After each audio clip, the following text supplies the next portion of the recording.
Vamos lá. Gratidão. Começando, obviamente, agradecendo todo o esforço e toda a dedicação de vocês estarem aqui hoje. Prometo não decepcionar, vai valer a pena. Mas eu queria convidar vocês para a gente se conectar nesse universo, para começar. Se vocês puderem descruzar as pernas, deixar os copos no chão um minutinho. Então, vamos lá. Vamos fechar os nossos olhos.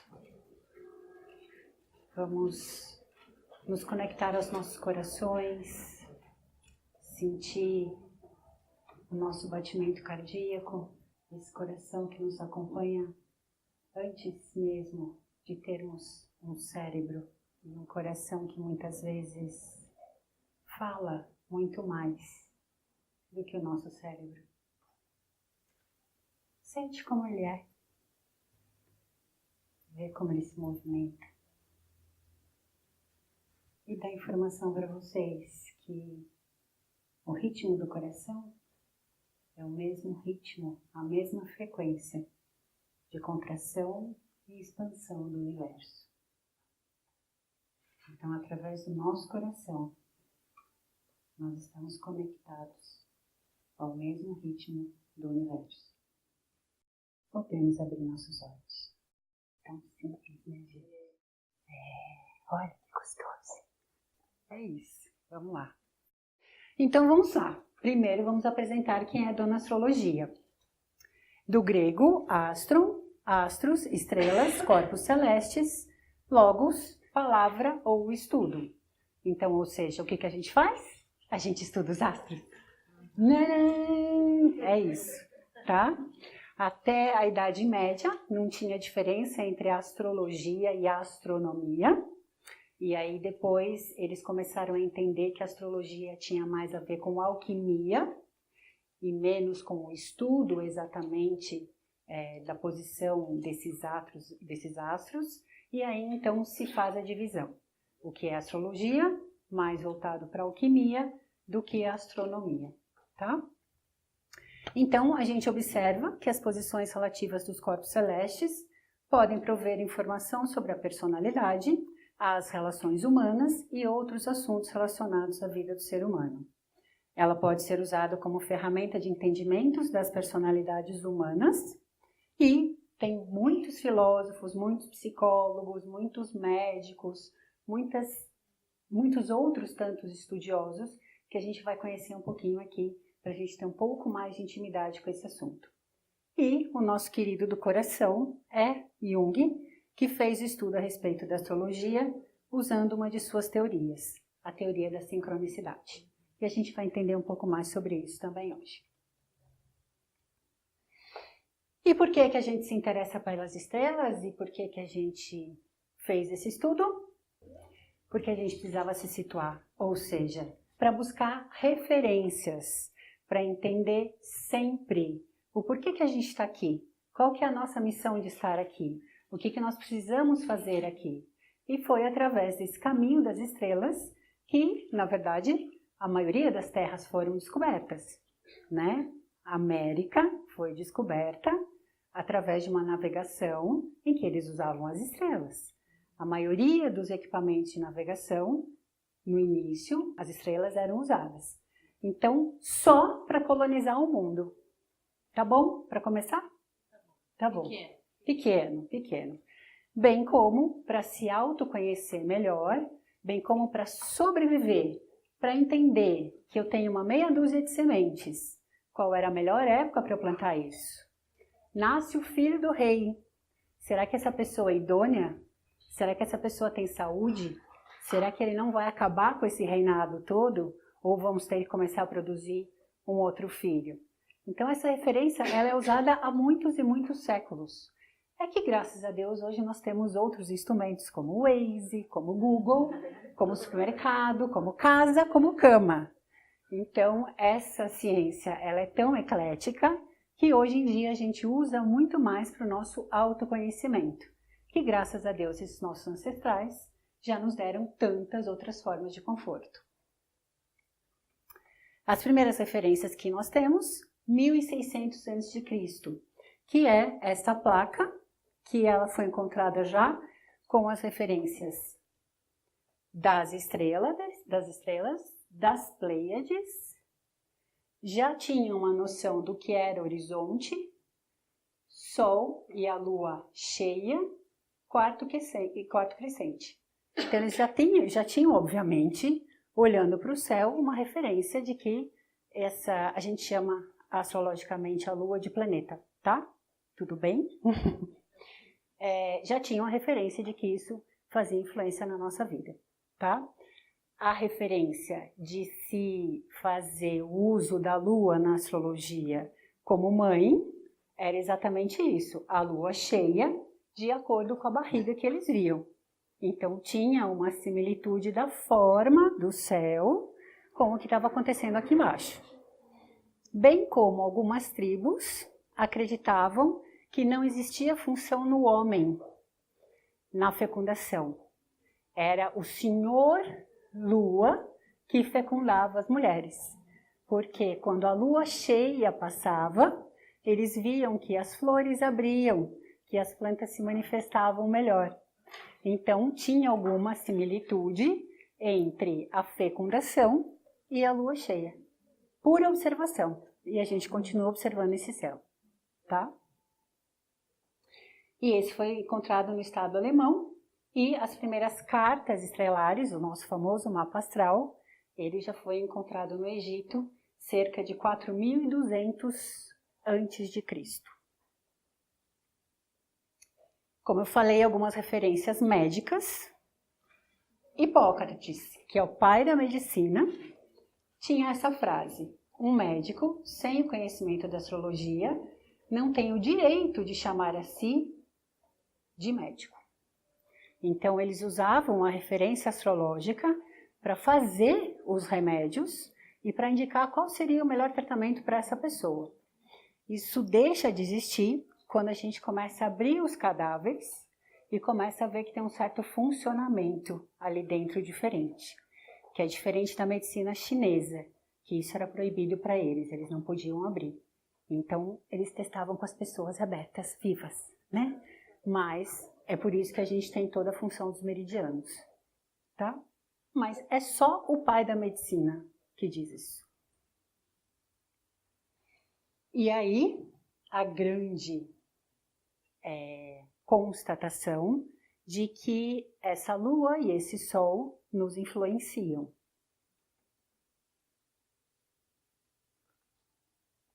Ou seja, há mais de 2.000 anos, a glândula pineal ou epífise, que é o nome mais antigo, é tida como a sede da alma.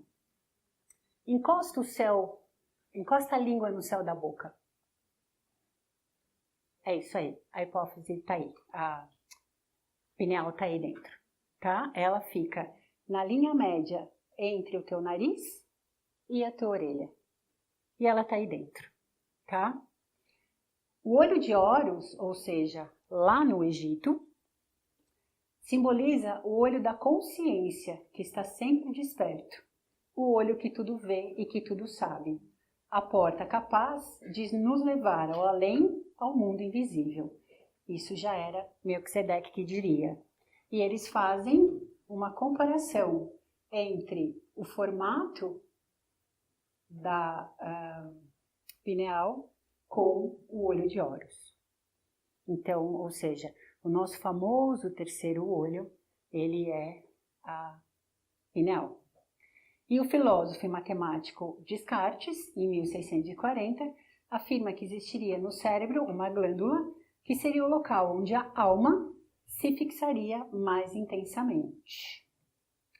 E a pineal é um órgão cronobiológico, um relógio interno. E como é que ela faz isso? Ela capta as radiações do Sol e da Lua. E aí você fala, bobagem, astrologia não existe. Não, meu amor. Por que o ano tem 12 meses? A Lua dá a volta. Quase. Que a Terra dá a volta. Isso.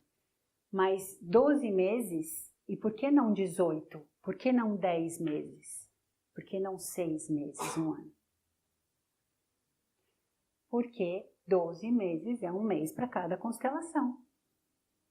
E por que o mês tem 30 dias? Porque a Terra gira em torno de si mesma em 30 dias, olhando para a Lua.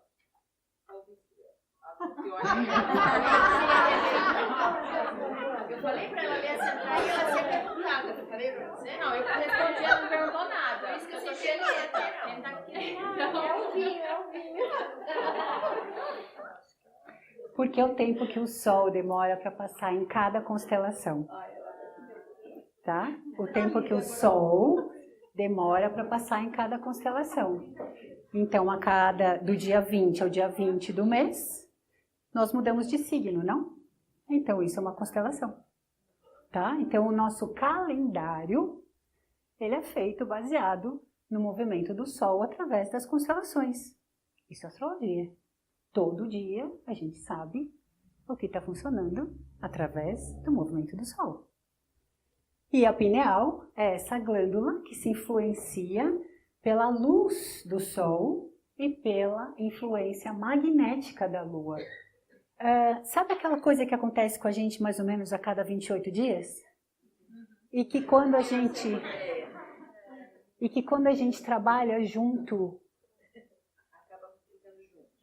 acontecendo junto, é porque nós temos magneticamente a influência da nossa pineal, através da Lua. Tá? Então, não tem essa de não existe, não tem essa de bobagem, não tem essa de não acredito nisso. Gente, tá te influenciando dia e noite, né? É muito moda agora a gente tomar melatonina, né? Não precisa, é só você começar a diminuir a luz. Os seus hormônios vão começar a entender que está na hora de dormir. Também. Né? Assim como o funcionamento de todos os nossos hormônios é através da influência da Lua. E é mais ou menos uma ideia que a natureza teve de todos nós termos mais ou menos o mesmo ritmo. Cada espécie vai ter um ritmo. Então, aquela história dos pássaros migrarem em determinada época do ano. A história dos animais começarem a entender que é inverno e começar a guardar as sementes e guardar as frutas. Eles também têm pineal. Então, é como se fosse, e às vezes eu brinco que pode ser um grande ET, que regula as nossas anteninhas e falam, agora verão, agora inverno, agora vocês vão ficar todos loucos, né? Agora vocês vão ficar todos sérios. Então, é através da pineal que tem dentro de todos os animais que a gente se influencia pelo Sol e pela Lua. E a gente vai descobrir outras coisas hoje também, tá bom? E isso tem um nome lindo, que a pineal obedece os chamados Zeitbergs, que são os elementos externos que regem as noções do tempo. Por exemplo, o Sol é um Zeitberg que influencia a pineal, regendo o ciclo de sono e de vigília, quando essa glândula secreta o hormônio melatonina. Isso dá ao organismo a referência de horário. Tá? Tem uma palestra muito legal, anotem esse nome, Dr. Sérgio Felipe de Oliveira, ele é um médico neurologista, que ele estuda fundamentalmente a pineal, e ele faz essa relação de astros, tem um nome bonito, astrobiológicos no nosso organismo, e ele teve uma experiência de quase morte, né? Então ele chegou a morrer. E ele fala, mas e aí, a gente tem consciência, não tem? Ele fala, eu lembro de tudo. E eu vi os médicos, ele fala, eu comecei a chorar e pedir para Deus. Eu falo, não por fé não, mas porque eu não tinha escrito meu livro, meus filhos estavam pequenos. Eu falei, eu queria viver. E ele falou, eu fiz naquele momento o que eu sabia fazer. Ele falou, eu trabalhei tantos anos em pronto-socorro, eu avivei tantas pessoas, e agora na minha vez, eu não vou saber me reavivar. Ele falou, eu fiz aquilo que eu sabia. Eu expus líquidos para fora e ele voltou, né? E ele tem uma experiência muito bacana em que ele corta a pineal de várias pessoas, né? Aquelas que não estão mais entre nós, obviamente.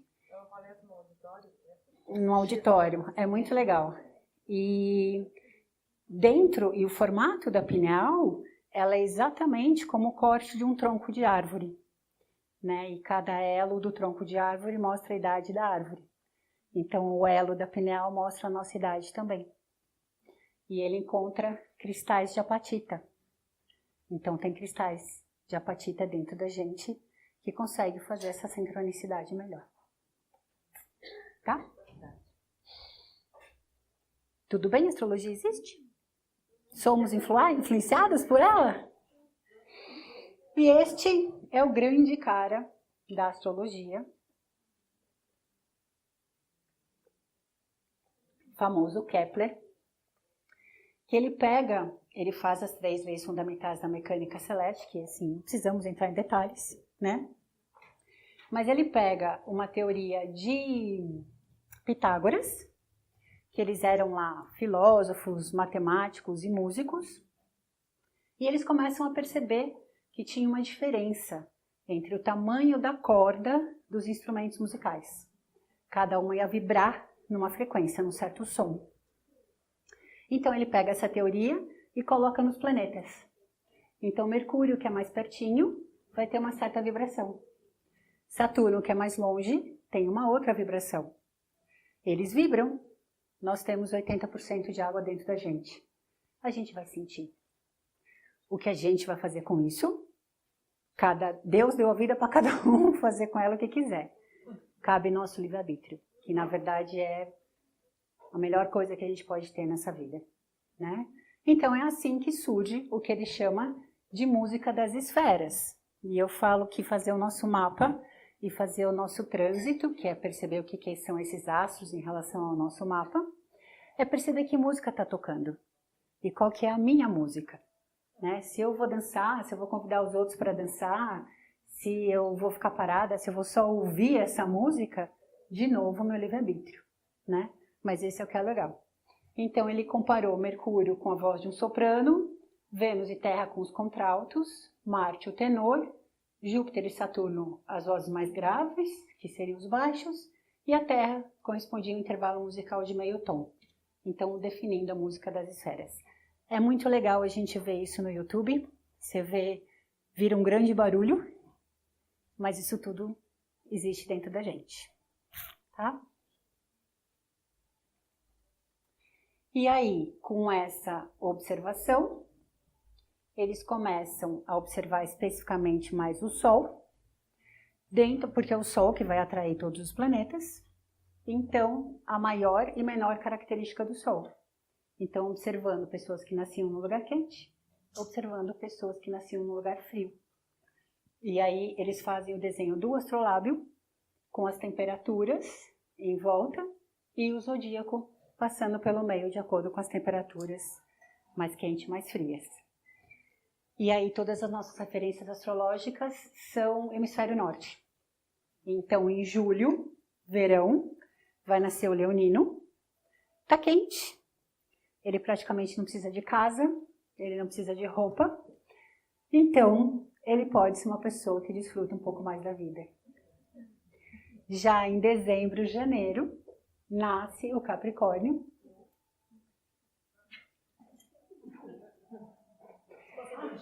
que vai nascer debaixo da neve, então ele vai precisar da casa, ele vai precisar do abrigo, então ele precisa ser uma pessoa que vai planejar um pouco mais sobre a vida.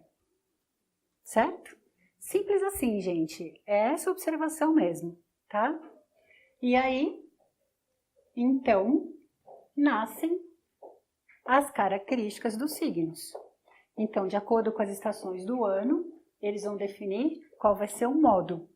Então, os signos que vão abrir as estações do ano, os que vão tomar a iniciativa, sempre em função de manter a sociedade existindo, de manter o homem funcionando, são os que vão tomar a iniciativa para que essa sociedade continue a existir.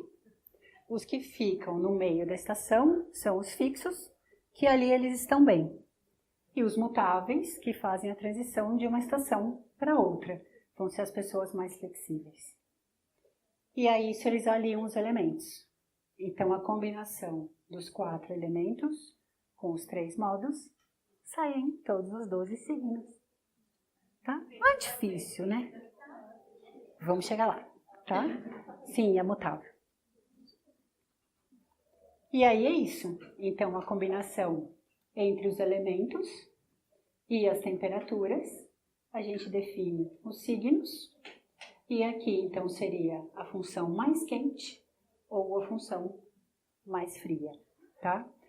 É mais fácil para a gente entender, não vamos ficar aqui definindo... Tudo é hemisfério norte, né? Tudo é hemisfério norte. Hemisfério sul, muda tudo. Sim, por isso que vira essa bagunça, né? Mas tudo bem. É legal isso, Tamara, assim, ó. Sabe aquela euforia que a gente tem de 20 de novembro a 20 de dezembro? Sagitário. Todo exagero, né? Então, a gente ganha em dobro. A gente tem que encontrar todo mundo. Temos que beber até cair. Temos que comer toda a comida do mundo, né?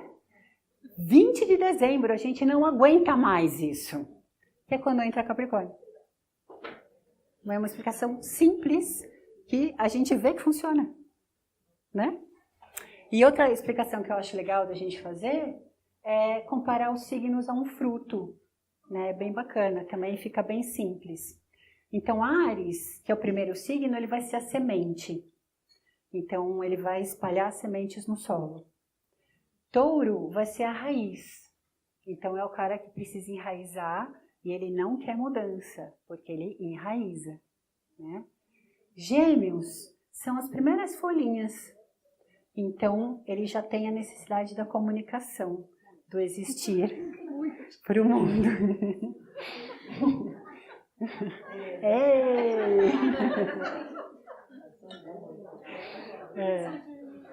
Câncer será a florzinha, mãezinha.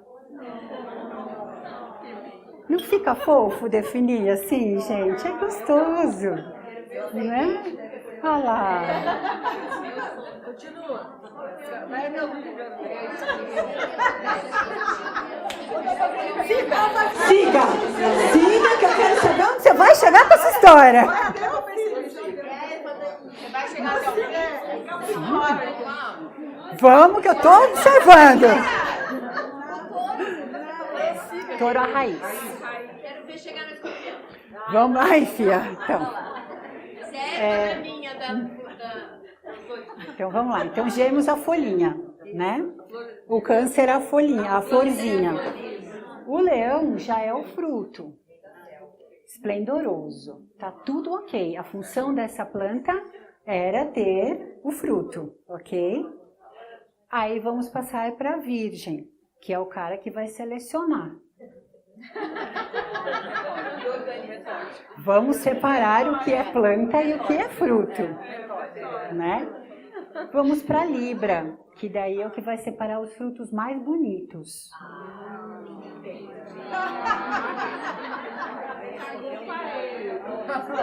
Né?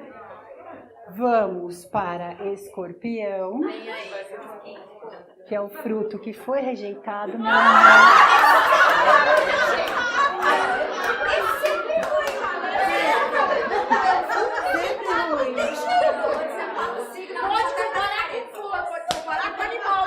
Ó. É verdade. Tá predestinado, mas tem o livre-arbítrio que ela falou antes. É verdade. Vou puxar a sardinha para o nosso lado agora. Posso justificar? Vamos lá. É legal. Então, como a gente tem essa característica de que a gente vai sempre ser rejeitado, é aí que eu ganho a força e a potência para resolver aquilo que eu precisar. Desculpa. Gostei dessa forma de compensar. Rejeitado. Tá filmando, Por isso que eu preciso ser fina. Isso. Vamos desligar as câmeras agora. Tá? Mas faz sentido. Tá? Sagitário. Então, esse fruto que já soube de tudo, né, que o rejeitado, que o virginiano separou. Então, lá o grande fruto sábio, que tem pressa, né, porque esse fruto não vai ficar muito tempo maduro, né. Capricórnio, essa semente volta para a terra, para o inverno. Tá pisciana, gente, tudo bem. Tudo bem o quê? Tudo bem, dá uma olhadinha ali no celular, daqui a pouco ela volta, tá tudo bem. Capricórnio o quê? Capricórnio, a semente volta para o inverno, ela vai se acumular. O aquário, a gente vive a função social dessa história, né, que alguém já abduziu da sociedade. O peixes vai ser o amor incondicional, para depois voltar em Áries, para ser essa semente que germinou. Fica fácil, não fica? Da gente entender. E fica poético, piscianamente. Cadê a pisciana? Aqui tem mais um.